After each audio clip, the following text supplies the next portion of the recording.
মেয়েদের দুধ সম্পর্কে কিছু বলি। বলেন। বলবো? বলেন। আপনারা শুনবেন? শুনুন। আজকে ভাইয়া খেলা হবে।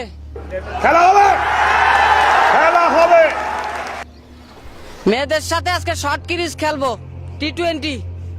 দেখবো উইকেট ওরা কয়টা মারতে পারে আর আমরা কয়টা 6-4 মারতে পারি। তো কথা হচ্ছে মেয়েদের দুধ সম্পর্কে কিছু বলি। সেটা হচ্ছে একটা মেরে যদি তার দুধ নিয়ে কিছু বলেন, পায়ের জোতা খুলে টাস টাস গালের ভিতরে দুইটা বাড়ি দেবে, তারপরে হিরুনসি গানজটি লুচ্চা বদমাইশকে গালাগালি করবে ফ্রিতে। পাশের ফ্ল্যাটের ভাবির ছোট্ট বাচ্চারা যখন আমার কোলে দেয়, কিছুক্ষণ কোলের মধ্যে খেলে, তারপরেই না ভ্যা করে কান্না শুরু করে দেয়। তখন ওর মা এসে আমাকে বলে ওর খিদা লাগছে, দেন একটু দুধ খাওয়াইয়া দিই। তখন নিজের মুখে দুধের কথা বলতে কোনো সমস্যা থাকে না। ঘর ভরা মেহমান, শাশুড়ি ডাকদা বলতেছে বৌমা কই গেলা, আমার পানের বাটাটা একটু দিয়ে যাও। তখন বৌমা পাশের রুম থেকে বলে মা এখন আসতে পারবো না, বাবুরও দুধ খাওয়াই। তখনও দুধের কথা বলতে কোনো সমস্যা থাকে না। বাচ্চাকে অসুখ বিসুখ হইলে যখন ডাক্তারের কাছে নিয়ে যায়, ডাক্তার জিজ্ঞেস করে বাচ্চা কি এখনো বুকের দুধ খায়? তখন বাচ্চার মা কয় না এখনো বুকের দুধ খায় না, এখন হরলিক্স খায়। তখনও কোনো সমস্যা থাকে না। আর বিয়ার আগে কোনো পোলা দুধ নিয়ে কিছু বললেই জোতার বাড়ি কে। বিয়ার পরে কি দুধের দাম কমে যায়? বিয়ার আগে জোতার বাড়ি আর বিয়ার পরে নিজের মুখে নিজে ঢোলের বাড়ি। বাহ কি সংস্কৃতি তোমার সুতমারানি। ঠিক। আমাদের দেশে একজন মঠেল আছে, মঠেল, নাম হচ্ছে সানাই মাহবুব। আপনারা চেনেন? বাংলাদেশের সবচাইতে বড় দুধের অধিকারী হচ্ছে সানাই মাহবুব। ঠিক। কয় আমি নিচতলা ভাড়া দিয়ে উপরতলা বানাইছি। আমি নিচতলা ভাড়া দিয়েই তো দুতলা বানাবো। This is the rule.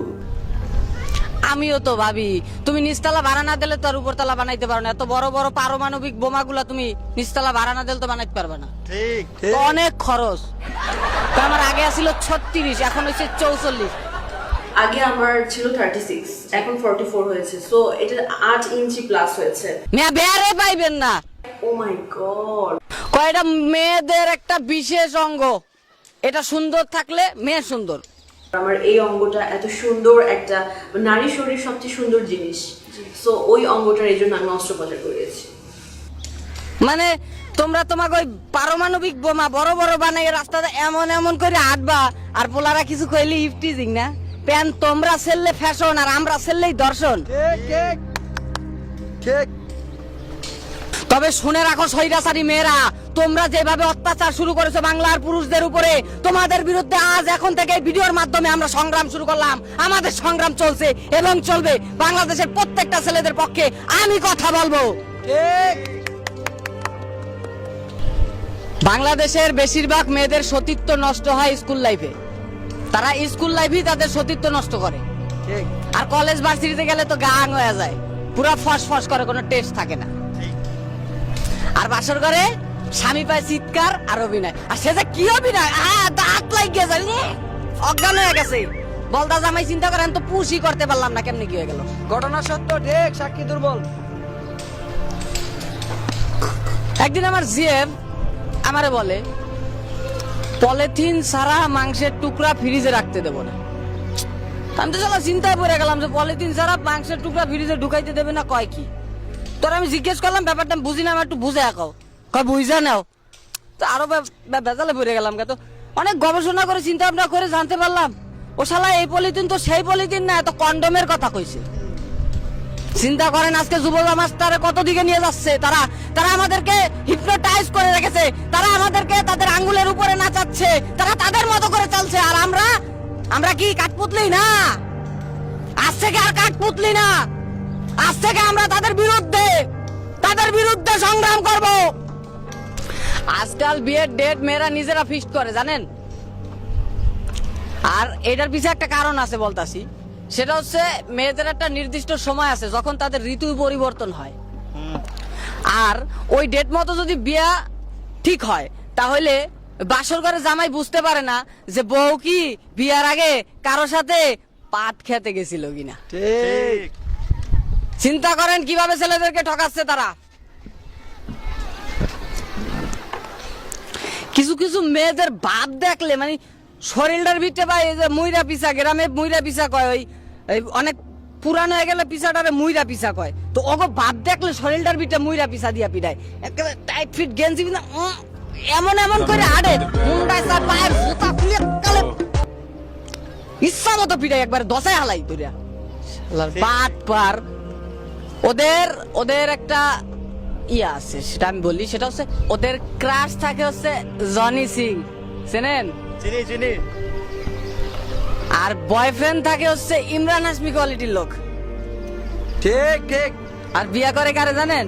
কারে কারে? মা বাপে ধৈর্য বাইন্দে হিরো আলমের লোক। শেষে বাসর করে কই চিন্তা করে, শালা আমার ব্লক লিস্টেও তার চাইতে ভালো ভালো পোলা ছিল। ফাজিলের আন্টি। এবার আসি ছেলেদেরকে মেয়েরা কিভাবে ঠকাচ্ছে, আর ঠকানের ক্যাটাগরিটা কত। একদিন আমার এক বন্ধু জানতে পারলাম ও বিয়ে ঠিক করছে, নাকি বিয়ে করবে। তোর সাথে আমার দেখা হওয়ার পর ওকে আমি জিজ্ঞেস করলাম যে ভাই তুই নাকি বিয়ে করবি? পরে আমার বলতেছে হ্যাঁ ভাই, মা বাবা মাইয়া দেখছে তো আমার ছবি দেখাইছে, আমার খুব ভালো লাগছে। তো বললাম মাশাআল্লাহ, যাক বিয়ে শাদী করবি কর। তো বিয়ের দাওয়াতে গেলাম, যাওয়ানোর পরে বিয়ের মণ্ডপে আর বউটা দেখা আমার মাথার ভিতরে ভাই আকাশ ভেঙে পড়ছে। এত সুন্দর ভাইয়া ওই কেমনে পাইলো? তা আমি ওর বউ দেখে আমার নিজেরই বিয়ে করার প্যারা উঠে গেছে, চিন্তা করলাম আমিও শালা বিয়ে করবো। তো ওর মতো যদি এরকম আবাল মার কাছে যদি এরকম সুন্দর বউ পায় তা আমি কি পাবো? তো বিয়ার শাদী খাইয়া আসলাম। বিয়ার পরের দিনকার সকালবেলা ছেলের বাসা থেকে আমারে ফোন করছে, বলতেছে ও নাকি হার্ট অ্যাটাক করছে। আমি চিন্তা করলাম কি কয়, কালকা বিয়ে করলো, আজকে হঠাৎ করে হার্ট অ্যাটাক করলো, এরকম জলযন্ত্র মানুষটা। তো আমি ওর হসপিটাল দেখতে গেলাম, ঢাকা হসপিটাল। তো দেখতে যায় ওরা আমি জিজ্ঞেস করলাম কিরে ভাই, কালকা বিয়ে করলি তুই, আজকে হার্ট অ্যাটাক করলি কেমনে, কি হয়েছে আমার একটু কত? পরে আমার ভাই বিয়ে শাদী তো করছি, সব ঠিকঠাক, বউ ঠিকঠাক, বাসর ঘরও ঠিকঠাক, সব ছিল, কিন্তু সকালবেলা বউ যখন গোসল করে আমার সামনে একারাইছে, ওরা দেখে আমার চিন্তা করে দেখেন কি অবস্থা। 1.5-2 কেজি ময়দা মাইখা ছবি তোলে, তারপরে ক্যান্ডি ক্যামেরা আরো কত কি আছে ওদিকে ছবি তোলে, তখন পেতনিরে পরীর মতো দেয়া যায়। ঠিক ঠিক ঠিক। আর সেইগুলা ছবিগুলা পোস্ট করে কই ফেসবুকে, ইনস্টাগ্রামে, বিভিন্ন জায়গায় পোস্ট করে, আর পোলারা দেখেই পাগল হয়ে যায়। ঠিক ঠিক, যুক্তি আছে কথায়। এমন এমন সব ছবি দেয় ভাই ফেসবুকের মধ্যে, ফেসবুকটার ভিতরে ঢোকলে দেখবেন আরে ছবির বাগাল লেগে গেছে। আবার অনেকে আমি আমার নিজের পিক দেই না, কত বড় বাটপার। ওই যে বিলাইমার কাছে ছবি তোলারও যোগ্য না, করবে কি আমি আমার নিজের পিক দেই না। ওরে বাটপার। তবে তোমাদের দিন শেষ, ময়দা মাখা মামুনিরা, তোমাদের দিন শেষ। আজ থেকে আর তোমাদের ওই ময়দা চলবে না। আমরা যারা আছি তারা ওই ময়দার বিপক্ষে সংগ্রাম করব। আর তোমরা যারা আছো গ্রামের কাকা তো ভাই, তোমাদেরকে বলি, তোমরা তো বোঝো না ঘোড়ার ডিম। শহরে আইসে ওই ময়দা দেখে পাগল হয়ে যাও। যদি কোনো মেয়ের পছন্দ হয় ওর মুখ ধোয়া তারপর পরিষ্কার করে, তারপরে দেখবার ন্যাচারাল চেহারাটা কি, ওই ময়দা দেখে পাগল হয়েও না। হেলে আমার বন্ধুর মতো বাসর গাড়ি ফিরে দাঁত লাগে পড়ে থাকবা। ঘটনা সত্য। আজ থেকে মেয়েদের চামড়া তুলে নেব আমরা, স্বৈরাচারী নারীরা হুঁশিয়ার সাবধান, জালো রে জালো, আগুন জ্বালো, এক্সের বাড়িতে আগুন জ্বালো, অ্যাকশন অ্যাকশন, কঠিন অ্যাকশন।